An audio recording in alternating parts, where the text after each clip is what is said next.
ದೆಹಲಿಯ ಮಾಜಿ ಮುಖ್ಯಮಂತ್ರಿ ಅರವಿಂದ್ ಕೇಜ್ರಿವಾಲ್ ಅವರ ನೀಲಿ ಕಣ್ಣಿನ ಹುಡುಗ ಎಂದೇ ಪಾರ್ಟಿಯಲ್ಲಿ ಗುರುತಿಸಲ್ಪಡುತ್ತಿದ್ದ ರಾಜ್ಯಸಭಾ ಸದಸ್ಯ ರಾಘವ್ ಚಡ್ಡಾ ಇದ್ದಕ್ಕಿದ್ದಂತೆ ಆಮ್ ಆದ್ಮಿ ಪಾರ್ಟಿಯಲ್ಲಿ ಎಲ್ಲರ ಕೆಂಗಣ್ಣಿಗೆ ಗುರಿಯಾಗಿದ್ದಾರೆ. ಅಷ್ಟೇ ಅಲ್ಲದೆ ರಾಜ್ಯಸಭೆಯ ಉಪನಾಯಕ ಸ್ಥಾನದಿಂದಲೂ ವಜಾಗೊಂಡಿದ್ದಾರೆ.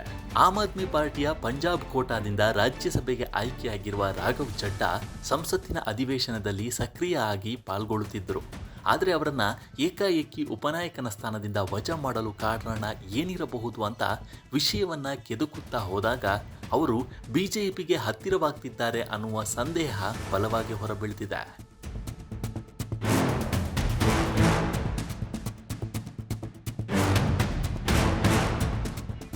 ರಾಜ್ಯಸಭೆಯಲ್ಲಿ ಆಮ್ ಆದ್ಮಿ ಪಾರ್ಟಿಯ ಧ್ವನಿಯಾಗಿದ್ದ ರಾಘವ್ ಚಡ್ಡಾ ಪಾರ್ಟಿಯ ಉಪನಾಯಕರಾಗಿ ಸಮರ್ಥರಾಗಿ ಕೆಲಸ ನಿರ್ವಹಿಸುತ್ತಿದ್ದರು. ಆದರೆ ಅವರು ಪಿಜ್ಜಾ ಸಮೋಸದ ಬಗ್ಗೆ ಮಾತನಾಡುತ್ತಿದ್ದಾರೆ ಹೊರತು ಕೇಂದ್ರ ಸರ್ಕಾರದ ವಿರುದ್ಧ ಗುಡುಗುತ್ತಿಲ್ಲ. ಅವರಿಗೆ ನರೇಂದ್ರ ಮೋದಿ ಅಂದರೆ ಭಯ ಅನ್ನುವ ಕಾರಣವನ್ನು ನೀಡಿ ಅವರನ್ನು ಆ ಸ್ಥಾನದಿಂದ ವಜಾಗೊಳಿಸಲಾಗಿತ್ತು. ರಾಘವ್ ಚಡ್ಡಾ ಅವರಿಗೆ ಮಾತನಾಡಲು ಅವಕಾಶ ನೀಡಬಾರದು ಅಂತ ರಾಜ್ಯಸಭೆಯ ಸೆಕ್ರೆಟರಿಗೆ ಆಮ್ ಆದ್ಮಿ ಪಾರ್ಟಿ ಪತ್ರವನ್ನು ನೀಡಿತ್ತು. ಇದೆಲ್ಲದರ ಮಧ್ಯೆ ರಾಘವ್ ಚಡ್ಡಾ ಬಿಜೆಪಿಗೆ ಹತ್ತಿರ ಆಗ್ತಿದ್ದಾರೆ ಅನ್ನುವ ಮಾತುಗಳು ಆಮ್ ಆದ್ಮಿ ಪಾರ್ಟಿ ವಲಯದಲ್ಲೇ ಕೇಳಿ ಬರುತ್ತಿವೆ. ಆದರೆ ರಾಘವ್ ಚಡ್ಡಾ ಸ್ಥಾನವನ್ನ ತುಂಬಿಸುವ ಅಶೋಕ್ ಮಿತ್ತಲ್ ಇದೆಲ್ಲ ದಟ್ಟವಾದ ವದಂತಿ ಅಂತ ಹೇಳಿದ್ದಾರೆ.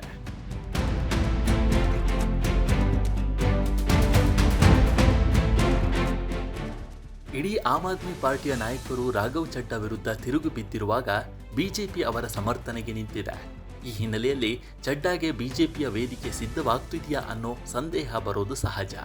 ಆಪ್ ನಾಯಕರ ಹೇಳಿಕೆಯನ್ನು ಅವಲೋಕಿಸಿದಾಗ ನೇರವಾಗಿ ಕಮಲ ಪಡೆಯನ್ನು ಸೇರುತ್ತಾರೆ ಅಂತೇನು ಹೇಳದಿದ್ರೂ ಬಿಜೆಪಿ ವಿರುದ್ಧ ಸಮರ್ಥವಾಗಿ ಧ್ವನಿ ಎತ್ತುತ್ತಿಲ್ಲ ಎಂದಷ್ಟೇ ಹೇಳುತ್ತಿದ್ದಾರೆ.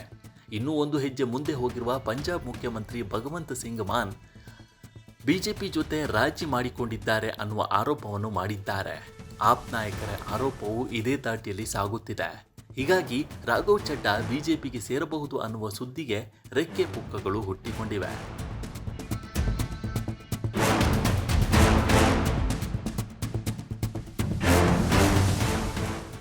ಆಮ್ ಆದ್ಮಿ ಪಾರ್ಟಿಯ ನಾಯಕರು ರಾಘವ್ ಚಡ್ಡಾ ವಿರುದ್ಧ ಕಿಡಿಕಾರುತ್ತಿದ್ದರೆ ಬಿಜೆಪಿ ನಾಯಕರು ಅವರ ಪರವಾಗಿ ಮಾತನಾಡ್ತಿದ್ದಾರೆ. ಅರವಿಂದ್ ಕೇಜ್ರಿವಾಲ್ ಅವರು ಒಂದು ವಿದ್ಯೆಯನ್ನ ಚೆನ್ನಾಗಿ ಕರಗತ ಮಾಡಿಕೊಂಡಿದ್ದಾರೆ. ಮೊದಲು ಜನರು ಮತ್ತು ನಾಯಕರನ್ನ ತಮಗೆ ಬೇಕಾದಂತೆ ಬಳಸಿಕೊಳ್ಳುತ್ತಾರೆ, ನಂತರ ಅವರನ್ನ ಪಕ್ಕಕ್ಕೆ ಎಸೆಯುತ್ತಾರೆ ಅಂತ ಬಿಜೆಪಿ ದೆಹಲಿ ಘಟಕದ ಅಧ್ಯಕ್ಷ ವೀರೇಂದ್ರ ಹೇಳಿದ್ದಾರೆ. ಅಧ್ಯಕ್ಷರೇ ಈ ಮಾತನ್ನು ಹೇಳಿರುವುದರಿಂದ ರಾಘವ್ ಚಡ್ಡಾ ಬಿಜೆಪಿಗೆ ಹತ್ತಿರವಾಗ್ತಿದ್ದಾರೆ ಅನ್ನುವ ಸುದ್ದಿಗೆ ಇನ್ನಷ್ಟು ಪುಷ್ಟಿ ನೀಡಿದಂತಾಗಿದೆ. ನಮ್ಮ ಈ ವಿಡಿಯೋ ನಿಮಗೆ ಇಷ್ಟ ಆಗಿದ್ರೆ ಲೈಕ್ ಮಾಡಿ, ಶೇರ್ ಮಾಡಿ ಮತ್ತು ನಮ್ಮ ಚಾನಲ್ ಅನ್ನು ಸಬ್ಸ್ಕ್ರೈಬ್ ಮಾಡಿ.